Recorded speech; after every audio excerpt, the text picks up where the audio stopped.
Good morning.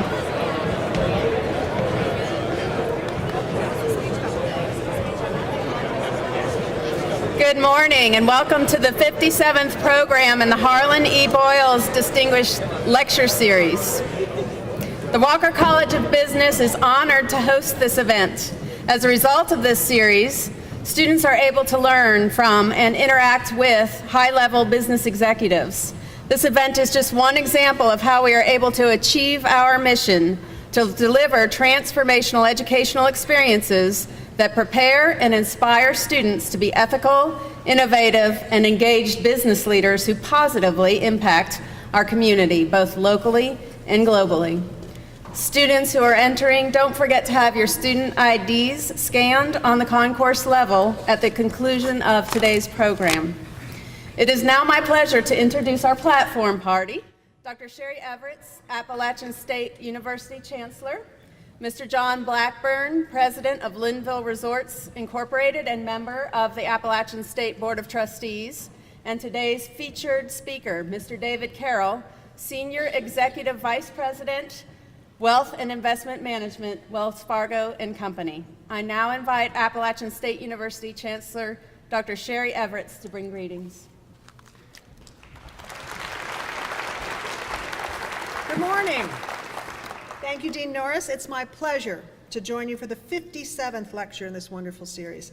I'd like to thank the business leaders, faculty, staff, students who continue to come in, and special guests who are in attendance today. Your commitment to Appalachia is so very important to us. As Dean Norris mentioned, hearing from and engaging with business leaders helps prepare our students for their futures. Today's speaker, Mr. David Carroll, is a leader in the financial services industry, and I know you will enjoy hearing from him. David, thank you so much for taking the time to be with us today. Now it is my honor to introduce Mr. John Blackburn, our featured, and he will introduce our featured CEO speaker. John is president of Linville Resorts, current member of the Appalachian Board of Trustees for his second term, former member of the University of North Carolina Board of Governors, and a great friend and advocate for Appalachia. Please join me in a warm welcome for John Blackburn.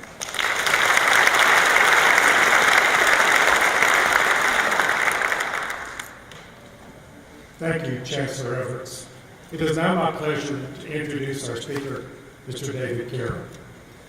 David Carroll leads a team of 36 members in wealth and investment management at Wells Fargo as the Senior Executive Vice President. This unit provides a full range of professional wealth management, investment, and retirement products and services to clients across U.S.-based businesses.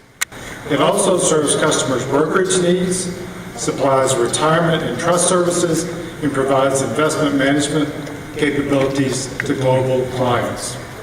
A financial services veteran with more than 36 years in the industry, Mr. Carroll earned his bachelor's degree in business administration from the University of North Carolina at Chapel Hill. He then joined Wachovia Bank and Trust in 1979 and First Union in 1981.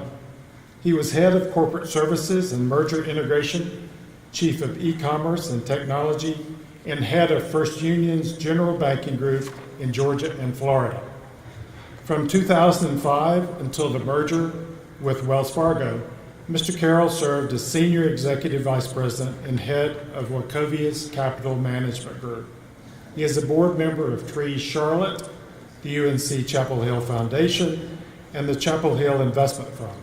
He also serves on the Board of Visitors at the Keenan Flagler Business School at the University of North Carolina. When Mr. Carroll was looking for a second home, he decided to come to the mountaintop and not go back to the hill. He has a second home in Linville. I'm very proud to call David Carroll my friend. I'm pleased to welcome him as our 57th distinguished speaker for the Harlan Boyles Lecture Series.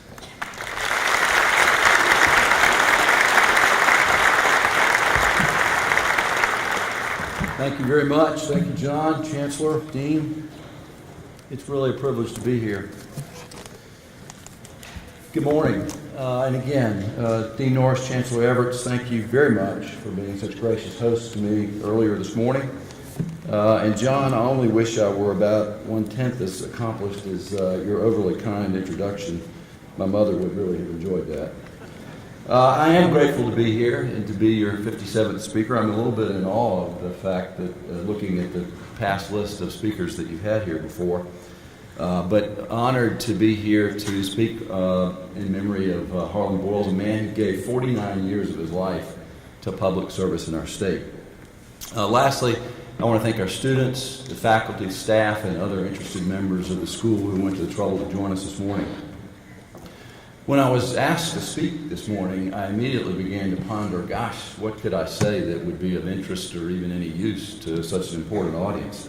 And I did go back and look at some of your past speakers to see what they covered, and it was a wide range of topics that included speeches on leadership or their career or their industries. And I will confide that the last time I tried to give a speech on my industry and my career, I worked up this great masterpiece of a speech, and the night before I decided I wanted to practice on my wife, and so she sat down, and we were in our den, and I got about 3 minutes into this. I was really doing great, and I looked up, and my wife was asleep. That's a true story. So instead of something like that, I thought I'd do something a little different, and my remarks today are primarily intended for our students here, and there may be some pearl in there for others, but it's primarily directed at the students. So what I thought I'd do is just share a few thoughts about the world that you're going to go into when you leave this wonderful place here at Appalachian, and a little bit of simple advice on how to make the most of whatever your passion is or your endeavors in the hereafter. Now, no doubt most of you have probably heard the old expression, may you live in interesting times. I think that's actually an English adaptation of a Chinese proverb. And indeed, we do live in interesting times. If you think about what's going on the world stage today, we have a European refugee crisis unparalleled since World War II. We've got wildly fluctuating energy prices. It's good for drivers and very bad for the energy industry.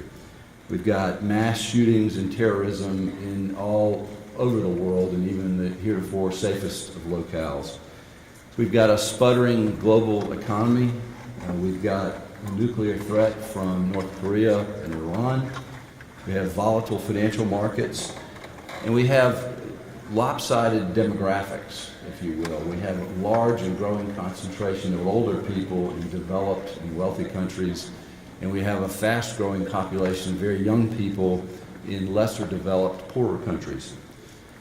In the United States, we've got a thaw in U.S.-Cuban relations after 60 years of entrenchment. We've got historically low interest rates, which is very good for borrowers and very poor for savers.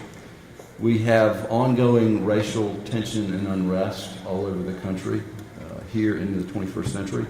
We have slow economic growth, income inequality, financial market volatility here at home, and presidential politics. It seems it never goes away. The unending, rancorous campaigning and political polarization that is on the airwaves everywhere you turn. In the business world, in the workplace, we have increasing diversity, finally. We have a fevered pitch pace of business today, and it seems to grow faster and faster every year. We have a demographic shift in industry as the reins are being handed off from my generation of baby boomers to millennials, and in turn to the Gen Z or the centennials thereafter. We have a rise of the gig economy. If you're not familiar with that, that's people that go from one gig to the next, and it's a far cry from the man in the gray flannel suit that John and I grew up idolizing. Not that John happens to have a gray flannel suit on today. And we've got the acceleration of innovation and technology that's changing everything about business and our daily lives. Those are all forces at work out in the world that many of you are about to enter. Now, it may strike you that a good bit of what I just rambled on about didn't sound all that positive. In fact, it could be a little scary and a little foreboding. And I could just as well have mentioned the fact that mankind has never in history enjoyed today's level of prosperity. the improvement in infant mortality, the tens of millions of people that have been brought out of poverty in the last 20 years, in China alone, but in other parts of the world. The relative peace that the world enjoys today, in spite of what's going on in the Middle East, compared to the norm in the long arc of history. And the number of people globally that live in freedom and have access, because of the advent of technology, to information and knowledge, it's really unprecedented in history. So when you think about all that, I can only see one constant through all of that, across the world, here at home, in the business world, and it's change. And that's not a profound notion, and I don't propose it to be, but I challenge you to think about change, because we all tend to look at the world as it exists today and extrapolate that out into the future. And it's simply not going to be the case. So whatever you know, enjoy, and are comfortable with today, enjoy it today, because it's going to be very different tomorrow.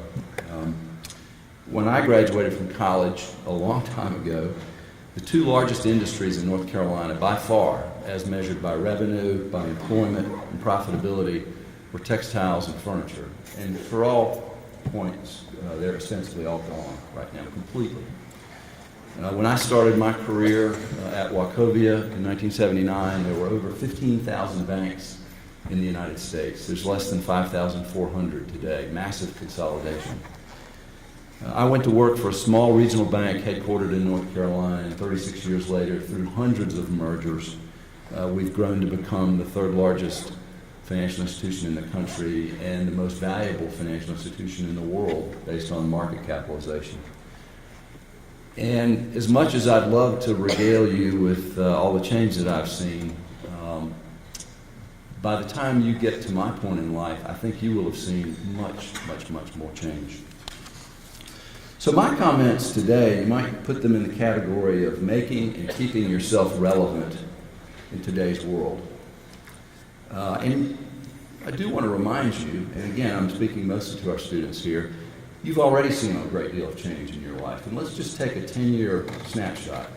Go back to 2006, when many of you in school here were in middle school. Facebook was in its infancy. Facebook was then 2 years old, and it had an unbelievable 12 million active users. The average interest rate on a 30-year mortgage was about 6.5%.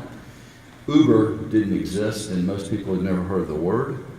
No one owned an iPhone because it hadn't been created yet, and China was the world's 5th largest economy and far off the front page of every newspaper. Today, in 2016, 10 years later, Facebook has 1.5 billion daily active users and growing exponentially still. The current interest rate on a mortgage is about half of what it was 10 years ago. And since its founding in 2009, Uber has delivered 1 billion rides and growing exponentially also. Apple has sold 700 million iPhones since it was created in 2007. And China is the second largest economy on the planet and projected to surpass the United States by 2027. So that's history, and the question for you should be, what can I take from that that'll be useful for me as I enter the working world or whatever I propose to do with the rest of my life? And I just challenge you to accept the notion that change is probably going to accelerate. You will see radical change over the course of your life, and the rate of change will increase. And by the way, today, tomorrow, next year, 10 years ago, 30 years ago, there's always going to be a spate of negative, scary, foreboding headlines. It's the nature of the world. That's what's called opportunity. And all of those things that are scary, negative, or questionable, or uncertain, that's where opportunity is born. You're going to need to be nimble enough to adapt and to change over and over and over. So I remember when I graduated from the UNC Chapel Hill, I felt like I'm really ready. I went to a good school, I worked hard, I did reasonably well, I am ready. And the older I get, the more I am in touch with how very little I knew when I got out of school. Not that I'm suggesting that you don't know a lot, but I will suggest that your learning isn't over, studying is not over, testing is not over. It's just beginning. It's going to look very different, though. So there's a handful of things that I've observed through trial and error and in watching others over the span of my career that come to mind that I think could be useful to you as you navigate a very challenging, changing, and exciting world ahead of you. And the very first thing I want to challenge you to think about is to be well-read. To be well-read. You should read multiple periodicals, newspapers, magazines, online publications. And at least one, and probably more, should be foreign in origin. The world has become a very much smaller place. I read, among other things, the New York Times, Wall Street Journal, the Financial Times, and I love to see exactly the same news items in all three, but you get a distinctly different flavor from each of the three. But in this day and age, with the proliferation of electronic media, you have no excuse to not be well read. And so I would challenge you to develop the discipline to keep up with and be adept at building literacy in your career path, in whatever your field of endeavor might be. There's just no excuse not to be well informed and well read. And again, learning, studying, and testing are far from over when you graduate from this wonderful place. The next thing I want to, challenge you is to be ambidextrous. And I don't mean in the physical sense. I'll never forget Chapel Hill. I had a Canadian stat professor. It's the damnedest thing. He could write with both hands at the same time on the board. I've never seen anybody like that. I'm not talking about that kind of ambidextrous. You need to be mentally ambidextrous. Many of you came here with innate natural strengths. Some of you are very quantitatively oriented, and others of you are more verbal or vocal, and you excel in expression. And many times people's careers, at least initially, follow those strengths. But what I want to challenge you to be noting of is innate talent will only take you so far. I've seen countless people whose careers kind of plateaued very early in life when they went with their God-given natural strengths to the point where the next job, the next level, the next opportunity required a different skill set. And people didn't have the self-awareness or the discipline to change. And so I would challenge you to be in touch with your own strengths and weaknesses and become cognitively ambidextrous. To learn how to operate fluidly out of your objective, concrete left brain, and at the same time be able to switch over to your more subjective, creative right brain. When I was a kid, I played a lot of neighborhood pickup basketball, one-on-one, and my best friend was about 6 inches taller than me, and he was a lot quicker than I was. He was right-handed, but he was really easy to guard under the basket because he could only go right. And I would challenge you, metaphorically, to develop your own left-handed hook. The next thing I want to ask you to think about is to be ready to reinvent yourself over the course of your career. The pace of change in the world today and the future ahead will make your head spin. And if you want to stay relevant and competitive over time, you're going to have to be willing to start over. Very few things in life grow linearly, and many people expect their career to be a straight line from the lower left of the graph to the upper right. But you're going to hit roadblocks, you're going to hit stumbling, you're going to stumble from time to time. And it's in those roadblocks and it's in those stumbles that's highly likely your next big opportunity will lie. So you've got to become adept at reinventing yourself. You'll find opportunities in those roadblocks and dead ends. 15 years ago, I, with Wachovia, was involved in then the largest bank merger in the history of the industry in the United States. And it was a merger of equals, and the way those things work on sort of a social level, there tends to be a like number of executives from both firms that will come together to form the new merger of equals senior leadership team. And when the dust settled and the musical chair stopped, I didn't have a chair. I was not named to one of the big traditional jobs, and I was very distraught. And I was long in my career at that point. I was very disappointed. And I was asked to co-head merger integration, a very complex task of knitting together the disparate systems and the businesses and the culture. And it was a 2-year assignment. I'd never had a job with an expiration date on it, and I was very upset. I felt like I'd been passed over. I got some assignment that was going to go away in very short order. And looking back on it, it was the best thing that ever happened to me. It broadened me, it stretched me, it caused me to grow. I learned more about the industry in those 2 years than I had in the 20 prior to that. And you'll have those opportunities, and as your parents had no doubt told you, adversity can be a good thing if you adopt it.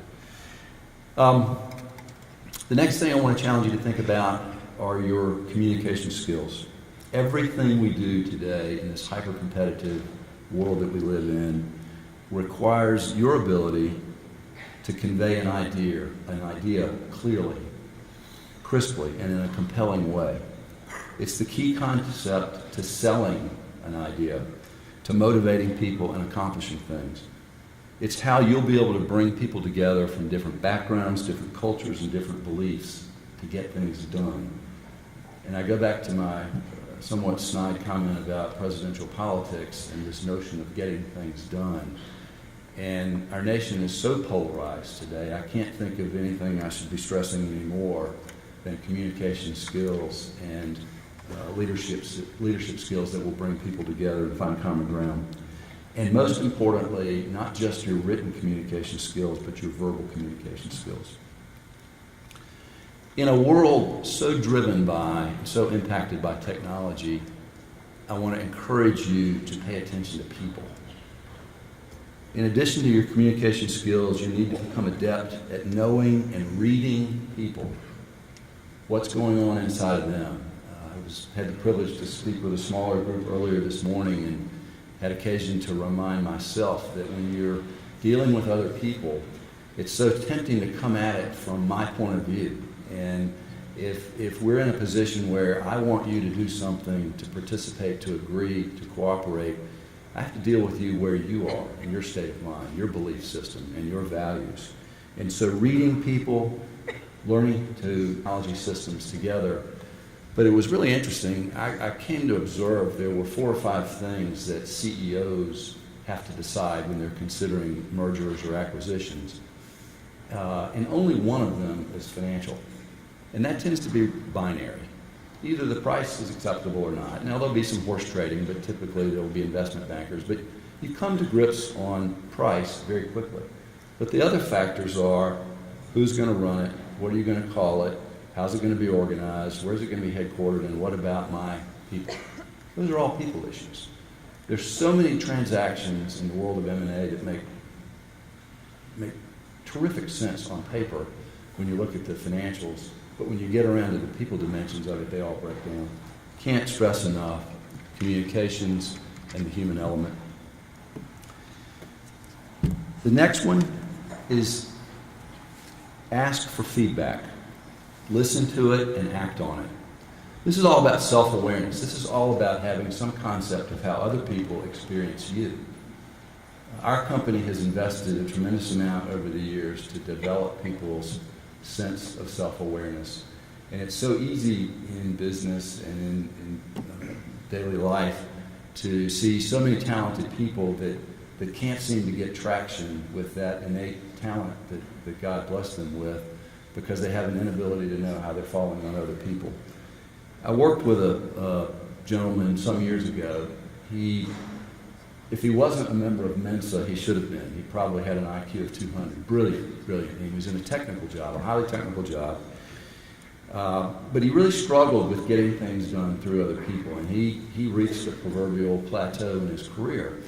And in our company's culture, we embrace feedback and self-awareness, and annually there's a formal mechanism to seek out 360-degree feedback from your peers and subordinates and superiors.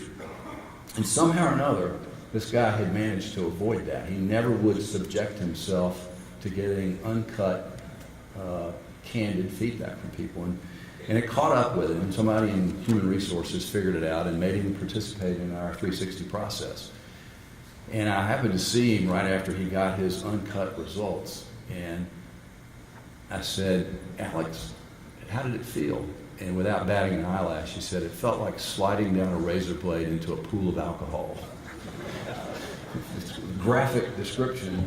But the pain that he felt from the uncut feedback from people, it was accumulated over 20 years. And my point is less about that than do yourself a favor, give yourself the gift of awareness that you otherwise may not get by asking for candid, uncut feedback from people, and then do something with it. And finally, with all due respect to our esteemed faculty and administrators here, I have to say that your future success won't necessarily be determined by your formal education.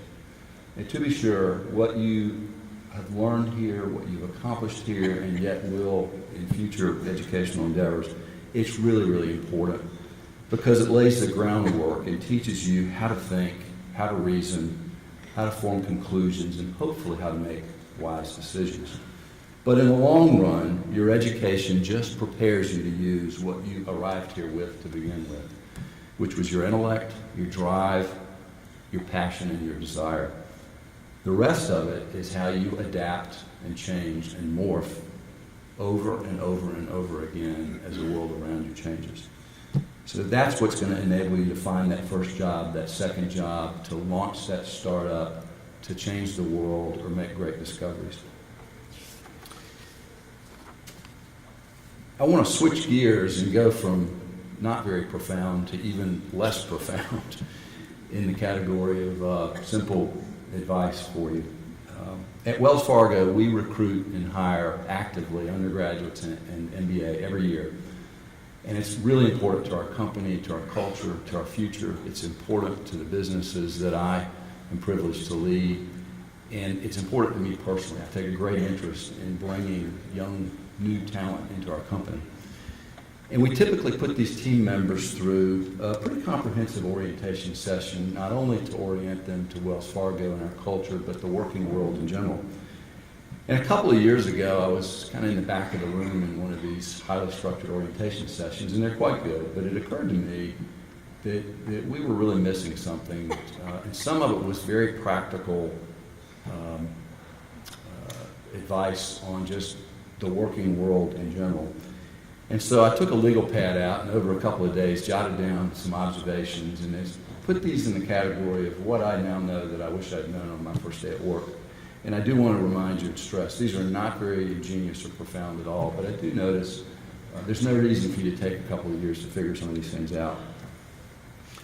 Regardless of what you do when you leave here, whether it's for a graduate degree or something in public service or to start a company or whatever your passion is, volunteer for more. It's an incredible differentiator to be the one in the crowd that's looking for more work rather than trying to shed what you already have. Be the person that raises their hand and looks for more. Learn how to make a decision and move on. Indecision is not the friend of invention or accomplishment. I'm in the investment business, and I tend to look at the world through a prism of investments. And I would encourage you to take smart risks with your career. It's very much like the analogy for financial markets. There's a correlation between risk and return. And you have to take great risks for great return in your career. Smart risks. Be willing to do what others may not. Don't always go for the glam job. Look people in the eye when you're talking to them, literally. It's amazing how many people are staring at the ceiling of their shoes or whatever. It makes a big difference. People notice it. Be willing to go where others may not. Be mobile. We are in a highly mobile world, society, even more so every day. I've tried over the years to take note of people that I was attracted to because of their effectiveness and the people that get things done, great leaders. And I heard an expression a number of years ago about a great leader, and it stuck with me because it really describes something I think is a very redeeming quality that we can all do.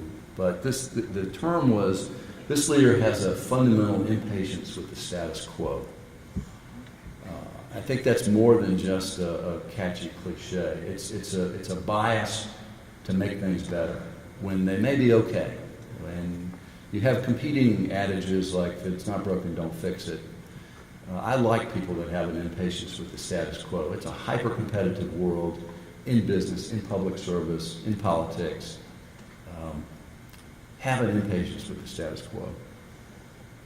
Many of you will go to work in an environment and enjoy employee benefits, one of which will be a 401k plan.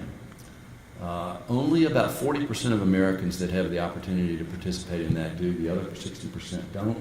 Typically, companies provide a match. It's free money. Don't give it up. I'm in the investment business, and I said this to a group earlier this morning. Other than the very small few people in this world that inherit wealth, most people grow their nest egg, their savings, whatever wealth they're privileged to accumulate over a lifetime. You can't invest your way to prosperity. You have to save, and it's up to you. Get a dictionary or bookmark an online version. Spell check only catches spelling errors. It doesn't do a very good job on definition or syntax. Back to my emphasis on communications. It's amazing how atrocious the state of communication is in the business world. I have 2 sons. They are my best friends in the world. I don't think they'd say I'm their best friend, but they're mine. And I've always told them 2 things from the time they were old enough to understand. And one is, you never know who you're going to need help from, advice. You never know who you may work for. So it's generally a pretty good idea to be nice to everybody. Everybody. And the other thing is, in those rare moments that we all have when you just decided to let your hair down and get a little wild, if you're going to misbehave, you need to get way, way, way out of town, because there's going to be somebody there that knows somebody that knows somebody that knows your mother. You should learn the fine line between recognized for what you do and being humble about your success. You should smile a lot. Seriously. My mother-in-law's facial expression at rest is a scowl. I thought for 20 years she hated me. Now I just know she just disliked me. Smile a lot. It really matters. Look people in the eye and smile. It costs you nothing. If you're not so inclined personally, make a friend with somebody who's in the technology business. It'll be very useful to you over the course of your lifetime. Find time in whatever environment you find yourself in to have a good laugh within the bounds of decorum. Over time, you're generally at your best when you're at ease, and you make other people at ease if you find a way to have an appropriate laugh from here and there. Your email and your internet activity is constantly being read and monitored by someone else, and companies and organizations routinely fire people, and these days even lock people up for bad behavior there, so that's something you should be aware of. Volunteer in the community. Wherever you live, raise your hand externally. Go do something for somebody else. It's almost uniquely an American part of our culture in this country. And I would encourage you all, at every stage of your life, to find a way to be involved with something that does things for other people. You can stand out in a crowd by avoiding attachments to emails. God, I hate getting emails with these big attachments. Be willing to say, I don't know, readily. It's a huge sign of maturity and confidence to say, I don't know. Because when you don't know and you don't say that, people usually figure it out. For those of you that work in an environment where you have to spend money on behalf of your company or your school or your institution, don't screw around with your expense report. You'll get fired, you'll get caught, not a good thing. Raise your hand when you have a problem, when you make a mistake, or when you see a problem. Heroes in my business are the people that highlight mistakes so that we can get people around it. Don't try to solve things on your own. If you make a mistake, own up to it. It's very simple. You'll be a hero.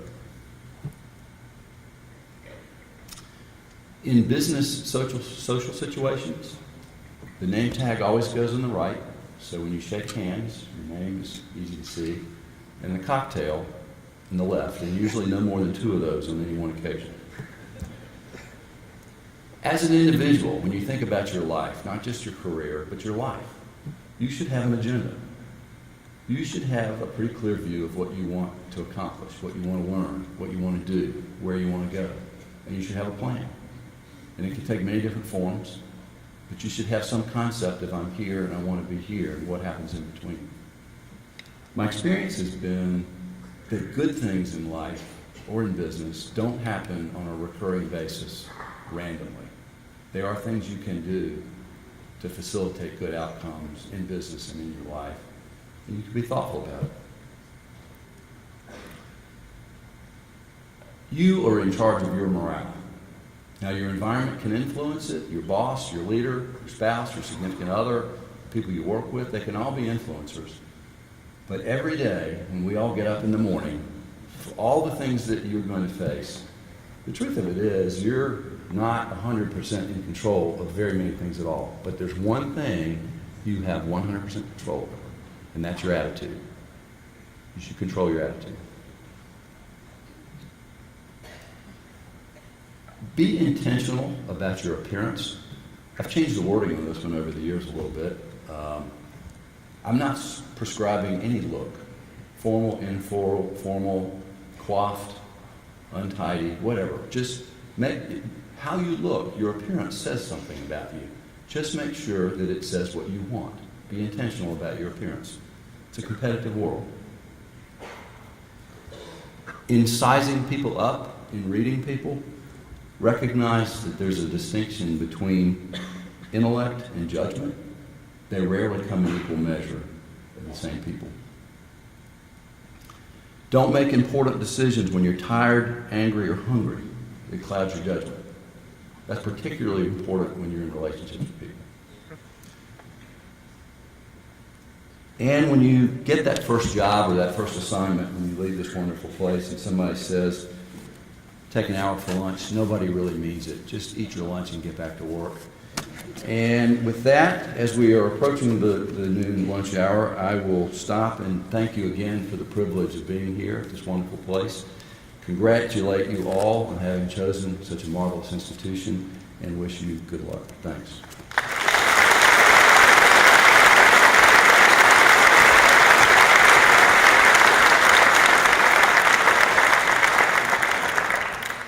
Thank you, David, for your comments, for describing just what kind of world we're living in, that complexity that's ever accelerating, and giving us some good tips on how to stay relevant and some wonderful tips for our students on how to conduct themselves in the workplace. That was wonderful. If you would join me back at the podium, and also, John, if you would come up, we have a presentation. The symbol of the Boyles Lecture Series is the American eagle. The eagle symbolizes strength, gracefulness, keenness of vision, and power of flight. David, your passion for what you do and your accomplishments clearly come through, and you possess the characters that this eagle represents. So we can't thank you enough for what you've shared with us today. And John, if you would. Thank you so much. Wow, thank you so much, John. Thank you.